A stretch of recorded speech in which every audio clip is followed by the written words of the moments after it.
Hey everybody, Off the Mic Wrestling Show channel here on YouTube, doing a series of shorts throughout the week, trying to, do some easily digestible takes. Like I said, I just bring the takes here on this channel. And the next thing I want to talk about here is Chris Jericho. Oh boy, don't turn the channel like all of you do during Dynamite and like I want to do during Dynamite. Dynamite, there's going to be an 8-man tag with Jericho and the rest of the Learning Tree teaming with Roderick Strong against the Conglomeration and Hook. What are we doing? Why does Chris Jericho keep getting television time in his 50s? He's in the worst shape of his career. He's just kind of using this as free time for him to, he's gotten 2 performances at All In with his band Fozzy. I mean, why do we keep giving Chris Jericho time? Chris Jericho peaked at around 2021 with the feud with MJF, coming off of the back of the Pinnacle and the Inner Circle. Once the Inner Circle broke up and he formed the Jericho Appreciation Society, that was the moment where you were looking around and saying, okay, this is getting to the point of just past ridiculousness. Because I always appreciated Chris Jericho as a creative mind and really a good mind in wrestling because he was always able to reinvent himself.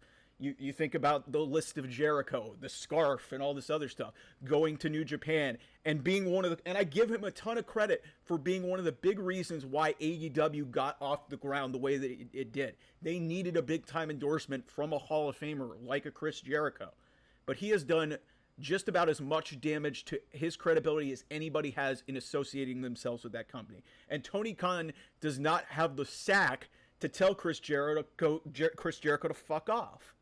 And from the minute he formed the Jericho Appreciation Society, virtually everything that he has touched, because he had the match with Eddie Kingston before he turned heel.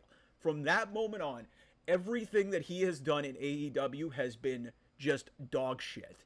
Because there was a bunch of stipulation matches with Eddie Kingston that were bad, that did nothing. He had a feud with Ricky Starks, which I think started the clock of Ricky Starks ultimately wanting to get out of there.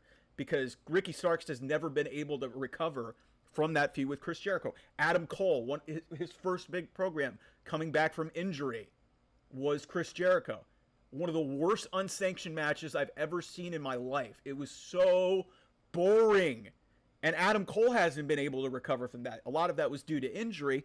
And then you go through, he has the falling out with Sammy Guevara. He has this weird match with Will Ospreay where he was the babyface and Will Ospreay in his home country was the heel. That made no sense. He didn't do anything with Daniel Garcia, which was weird.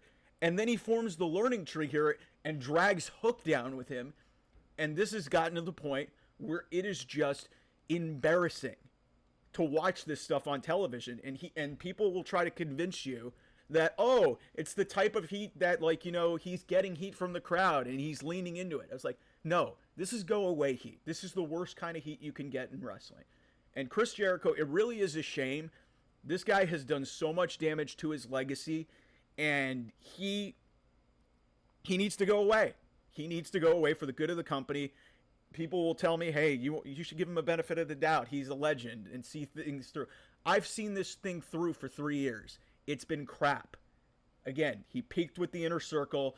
It was great out of the beginning when he was the world champion. It was the right thing to do, and he was very entertaining early on. But once he started with that Jericho Appreciation Society stuff, it became just unbearable, unwatchable, and just felt really just self-serving. It's not about elevating people anymore. That's what this used to be about. It's not about elevating people, because where has anybody that he has feuded with in the last 3 years done anything? Like I said, I told you, Ricky Starks, he's probably leaving.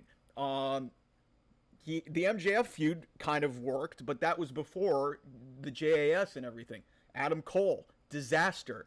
Hook, nothing benefits from him, and he's still feuding with him. And this has been going on since March or April of this year. It's almost September.